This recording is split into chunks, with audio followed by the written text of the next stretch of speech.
Siege of Syracuse, 212 BC. How a genius humiliated Rome. Envision yourself as a battle-scarred Roman legionary positioned on the deck of a warship. You have slaughtered countless enemies and toppled mighty kingdoms across the Mediterranean. Yet today, as you gaze upward at the enemy fortifications, you observe a simple rope hanging over the ramparts, merely a strand of hemp. However, the instant your eyes fall upon it, you release your scutum. You shriek in terror. You trample your own comrades in your desperate flight. The entire legion dissolves into mass hysteria. What provokes such panic? You are engaged in the siege of Syracuse, and you recognize that rope represents no accident. It serves as an ominous harbinger. It signifies that he has located you.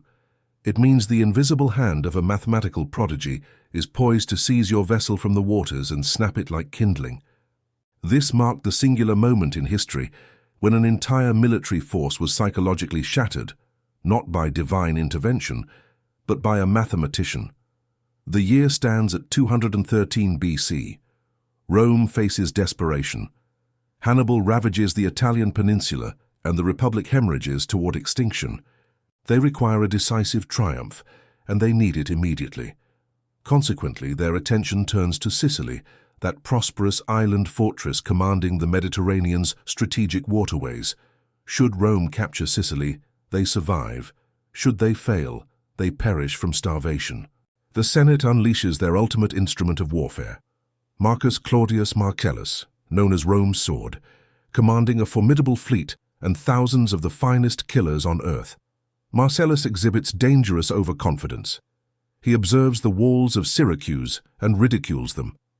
He informs his engineers, "We shall capture this city within 5 days." He perceives stone and mortar. He views a physics problem he can demolish through sheer force. Yet Marcellus advances into a carefully laid trap. He faces not a conventional general, but a 70-year-old recluse named Archimedes. This elderly scholar cares nothing for military glory. He obsesses over geometry. For the first time in recorded history, pure intellect wages war against a superpower. What transpires next transcends ordinary battle. It becomes a cruel, calculated experiment.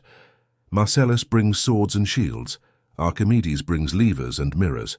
Before the campaign's conclusion, the most powerful general in Rome will stand weeping, staring at the sea, wondering how one elderly man transformed his invincible fleet into floating debris. To truly comprehend the magnitude of tragedy about to unfold at Syracuse, we must examine the strategic map. The Mediterranean Sea reveals Sicily as more than merely an island. It functions as a stepping stone, a geological prize kicked between European and African powers for centuries. Whoever controls Sicily grasps the Mediterranean's throat, commanding trade routes, harboring fleets, and most critically, its volcanic soil produces sufficient grain to sustain an empire. For Rome, Sicily represented not luxury, but lifeline. Syracuse stood as Sicily's crown jewel. For 5 decades, Syracuse had remained a paradise of stability in a chaotic world, entirely due to one man, King Hiero II. Hiero embodied a rare breed of monarch, pragmatic, remarkably long-lived, and shrewd enough to choose the winning side. Decades earlier, during the First Punic War, he had assessed the rising power of the Roman Republic against Carthage's established might, placing his wager on Rome. It proved a brilliant gamble. For half a century, while the world burned around them, Syracuse flourished under Roman protection, becoming a beacon of Greek culture, art, and science. During this golden epoch, Hiero's cousin, the eccentric Archimedes, received complete freedom to explore mathematical boundaries, oblivious that his patron quietly navigated the state through a geopolitical minefield. However, in the ancient world, stability often represents merely a pause between catastrophes. The crisis began, as it frequently does, with a strong leader's death. In 215 BC, King Hiero perished at the remarkable age of 90. He bequeathed his kingdom not to a seasoned statesman, but to his 15-year-old grandson, Hieronymus. History teaches us that absolute power and adolescent hormones create a radioactive combination. Hieronymus embodied everything his grandfather was not: vain, easily manipulated, and catastrophically impulsive. He ascended to the throne at the worst conceivable moment. Across the waters in Italy, Hannibal Barca systematically dismantled Roman armies. The Battle of Cannae had just occurred, a slaughter so comprehensive that the Roman Republic appeared days from extinction. Hieronymus examined the reports. He witnessed Rome on its knees, bleeding and broken. He observed Carthage ascending as the world's new master. Listening to whispers from anti-Roman courtiers, the boy king made a fatal calculation. He decided to abandon ship. He shattered the 50-year alliance with Rome and pledged Syracuse's loyalty to Carthage. This decision, made in arrogance, produced immediate and bloody consequences. The pro-Roman faction within the city was purged. Syracuse, once Rome's most loyal ally, had become an enemy base on their doorstep. For the Roman Senate, this represented not merely strategic loss, but betrayal, while they already fought for survival. The treachery stung deeper because of their shared history. They could not permit it to stand. However, the boy king Hieronymus would not witness the war he initiated. His tyranny proved so brief and brutal that his own people assassinated him after merely 13 months. Yet the damage was complete. The Carthaginian faction seized control of the power vacuum, executing remaining pro-Roman family members and barring the city gates. The die was cast. Syracuse now stood officially at war with Rome. In Rome, the Senate did not hesitate. They could not afford protracted negotiations. They dispatched Marcus Claudius Marcellus to Sicily with a clear mandate: secure the island by any means necessary. Marcellus embodied the old school, brutal, efficient, and deeply pious. He did not wish to destroy Syracuse. He intended to plunder it. He knew the city overflowed with Greek art, gold, and slaves. He viewed this campaign as a quick treasure grab to fund the desperate war against Hannibal. As Marcellus landed his legions and commenced the march toward the city, he anticipated swift surrender. After all, the Syracusans were Greeks, merchants and philosophers, not warriors. He possessed the numbers. He commanded the ships. He led Second Punic war-hardened veterans eager to vent their frustration on a traitorous city. Marcellus gazed at the towering walls of Syracuse and perceived only stone. He failed to realize that for decades, King Hero had been pestering his cousin Archimedes to apply abstract theories to practical defense. He remained unaware that the walls were not merely walls, they were components of a machine. The stage was set, the diplomat was dead, the boy king was murdered, and the armies were marching. Syracuse's golden age had ended. The age of iron was about to commence. To understand the sheer absurdity of what happens next, we must first respect the adversary. The force approaching Syracuse was not a ragtag band of mercenaries, but the apex predator of the ancient world. Leading them was Marcus Claudius Marcellus, a man who embodied Roman aggression in every sense. In a culture that worshipped martial prowess, Marcellus was a living deity. Years prior, he had achieved the spolia opima, the highest honor a Roman general could earn, by killing an enemy king in single combat and stripping armor from his dying body. He was brutal, pious, and absolutely relentless. Known as Rome's sword for good reason, he didn't simply defeat enemies, he annihilated them. Marcellus brought the full weight of the Republic. On land, the Roman legion marched in perfect synchronization, thousands of heavy infantry who had transformed warfare into an industrial process. They were engineers as much as soldiers, capable of constructing bridges, roads, and fortifications overnight. The real threat emerged from the sea. Marcellus commanded a fleet of 60 quinqueremes, massive warships with 5 banks of oars, manned by Roman marines itching for battle. But Marcellus wasn't relying solely on muscle. He brought his own toys to the party. The Romans had constructed a terrifying siege engine known as the sambuca. Imagine a massive wooden ladder, wide enough for 4 men to run up abreast, mounted on hinges between 2 lashed-together warships. Using pulley systems, this bridge could be raised high into the air and dropped directly onto enemy battlements, allowing a flood of marines to storm the walls without ever touching ground. It was a masterpiece of military engineering, imposing, terrifying, and it had never failed. As the sun rose over Syracuse harbor in 213 BC, the sight must have been apocalyptic. the horizon filled with Roman sails, the ground shook with rhythmic marching of legions. Inside the Roman camp, the mood was one of professional impatience. To Marcellus and his officers, this wasn't a battle for survival, it was a clean-up operation. They knew about Archimedes, of course.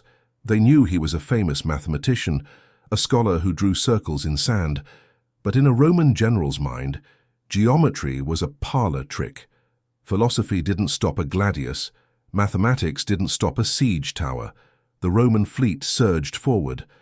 Oars churned water into white foam as massive kinkaremes raced toward the seawalls of Acradina. The plan was flawless. Ships carrying the Sambuca siege towers moved in pairs, lashed together, aiming to slam their bridges onto battlements and flood the city with marines. Soldiers on deck braced themselves, shields locked, eyes fixed on limestone parapets. They waited for arrows. They waited for stones. They waited for the usual chaotic resistance of a besieged city. Instead, they were met with something far worse: mechanical precision. As ships entered the kill zone, Syracuse's walls seemed to awaken. Massive wooden beams hidden behind fortifications suddenly swung outward on swiveling axes. They didn't resemble weapons. They looked like skeletal arms of some buried titan. Hanging from these beams, ends were heavy iron grappling hooks, some shaped like eagle talons, others like giant tongs. The Romans paused. Confusion rippled through ranks. What were these contraptions? Before any order to retreat could form on a centurion's lips, the Claw of Archimedes descended. The operators inside the walls released counterweights. Iron talons plunged from the sky with terrifying speed, crashing through Roman ship decks or latching onto their prows. The sound was deafening, the shriek of tearing timber and groan of straining ropes. Then physics took over. Inside the city, oxen or teams of men pulled on the massive levers, opposite ends. Physics is a cruel mistress. The laws of leverage dictate that a small force applied over a long distance can move mountains, and Archimedes had transformed city walls into the fulcrum of history's deadliest lever. Slowly, impossibly, the Roman ships began to rise. Soldiers on deck tumbled backward, sliding helplessly down tilting floorboards into the sea. The prows of quinqueremes were hoisted straight up into the air, lifting entire front halves of vessels out of water. Ships stood vertical, dangling like caught fish. Water drained from hulls and terror on marines. Faces was absolute. They no longer fought an enemy. They fought gravity. Then came the drop. Operators inside walls pulled slip knots. Claws released. Ships weighing tons smashed back down into water from devastating heights. Impact snapped keels in half. Water rushed in. The Sambuca towers, pride of Roman engineering, shattered into splinters, dragging lead ships down with them. The harbor transformed into a graveyard of wood and bodies. Those ships attempting to stay back weren't safe either. Ancient superweapons of a different kind began raining down. Archimedes had calibrated his catapults to fire stones weighing up to 10 talents, roughly 600 pounds. Unlike standard catapults, these were accurate. They smashed through decks, crushing men and machinery alike. But if the Claw was the nightmare of the sea, what happened next was the nightmare of the sun. Surviving Roman ships, battered and leaking, pulled back to what they thought was safe distance. They were beyond catapult range, out of reach of grappling hooks. They bobbed in midday heat, crews exhausted, trying to comprehend the mechanical massacre they had survived. According to historian Galen and later Byzantine accounts, as the sun reached its zenith, a strange phenomenon appeared on Syracuse walls. It wasn't a machine. It was a blinding, concentrated light. Legend claims Archimedes had instructed soldiers to polish bronze shields to mirror finish, or perhaps constructed a massive hexagonal mirror surrounded by smaller adjustable plates. He arranged them in precise parabolic curve, catching intense Mediterranean sun and focusing it into a single searing beam. The story goes that this beam was directed at the Roman fleet. At first, wood began to smoke. Then, within seconds, pitch, the flammable tar used to waterproof hulls, bubbled and caught fire. Suddenly, lead ships didn't just burn, they erupted. The death ray had struck. Panic ensued. Romans' deus, already traumatized by giant claws, now believed gods themselves rained fire upon them. For centuries, historians and scientists have argued over whether burning mirrors were fact or fiction. Modern experiments have tried recreating this solar laser with mixed results. Physics tells us that while theoretically possible to ignite wood with focused sunlight, doing it on moving ships bobbing in waves from distance is incredibly difficult. However, even if Archimedes didn't create a laser beam that instantly vaporized ships, imagine hundreds of polished bronze mirrors reflecting midday sun directly into Roman oarsmen and archers' eyes. It would have been blinding dazzle camouflage. You couldn't see to aim or steer. For superstitious Roman soldiers in 212 BC, seeing blinding unearthly light followed by even small deck fires, you don't calculate focal length, you assume sorcery. Whether literal death ray or weapon of mass distraction, the result was identical. Romans were paralyzed. They couldn't approach walls without being crushed. They couldn't stay back without being blinded or bombarded. Rome's sword Marcellus was checkmated. Marcellus was bruised but not beaten. Romans don't surrender because a few ships get smashed. Realizing the sea was a death trap, he turned attention to land. He ordered legions to assault the Hexapolon Gate on the northern side. His logic was sound. Claws and mirrors were heavy, fixed installations facing the harbor. Surely Archimedes couldn't have fortified the entire land perimeter with the same level of insanity. As Roman infantry surged forward, screaming war cries and expecting safety near walls, they met a storm. Archimedes had constructed a tiered defense system. The place that should have been safest, the foot of the wall, as was hell. Archimedes had pierced city walls with hundreds of tiny holes, no bigger than a man's hand. Through these loopholes, archers and operators of scorpions, small, rapid-fire ballistae, could shoot point-blank at Romans without ever exposing themselves.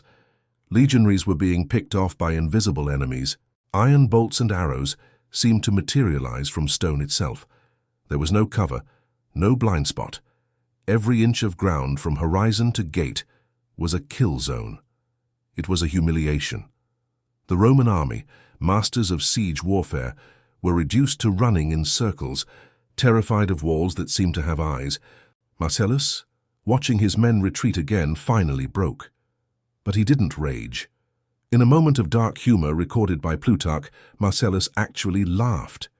He looked at his shattered engineers and said, "Shall we not stop fighting this geometrical Briareus, who uses our ships as ladles to toss water?" It was an admission of defeat. Rome's sword acknowledged he could not cut through pure genius. Marcellus called off all assaults. He realized he couldn't take Syracuse by force. He would have to starve them out. The active war was over. The blockade had begun. The war had stopped being a war. It had become a staring contest. For 2 agonizing years, the Roman army sat outside Syracuse walls, rotting in Sicilian heat. Glory of initial assault had faded into misery of camp life. Malaria bred in nearby marshes.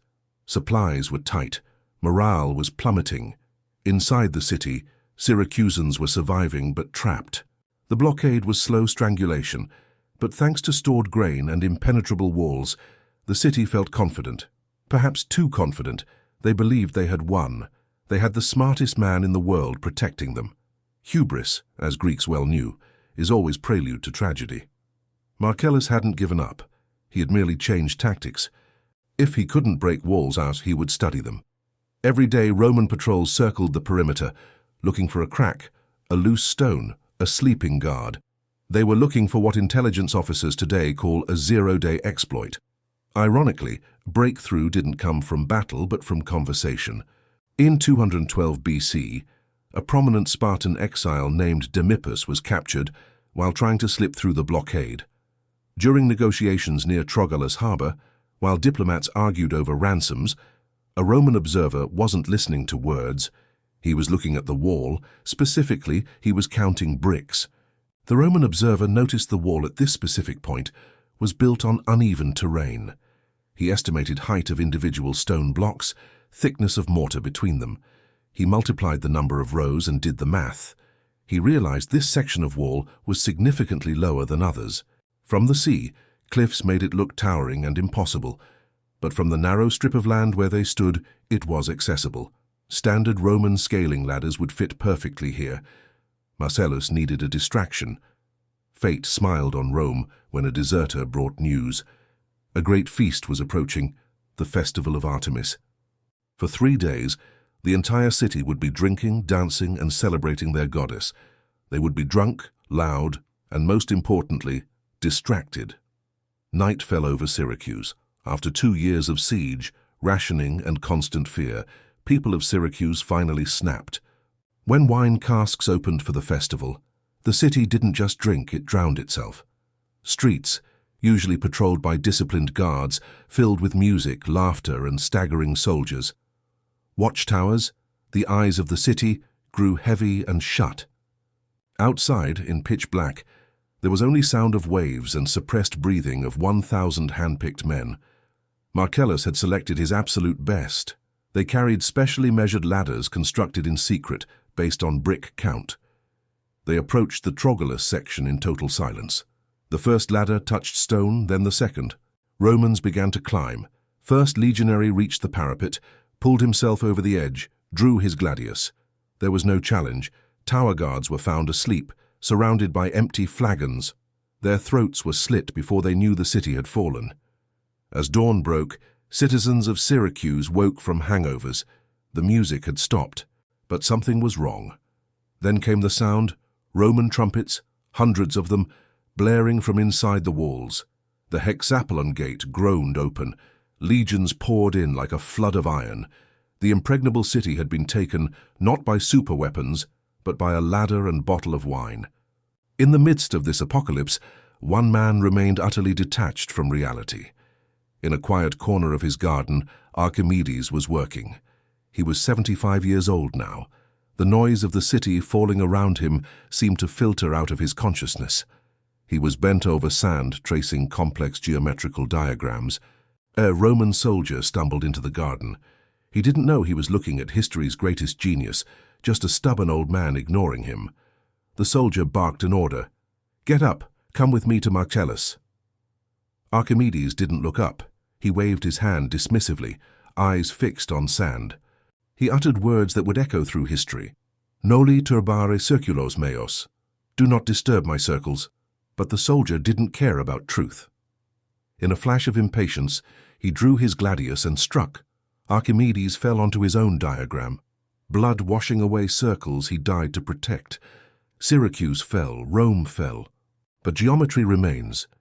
And somewhere in quiet corners of history, Archimedes is still working, asking us not to disturb his circles, but to understand them.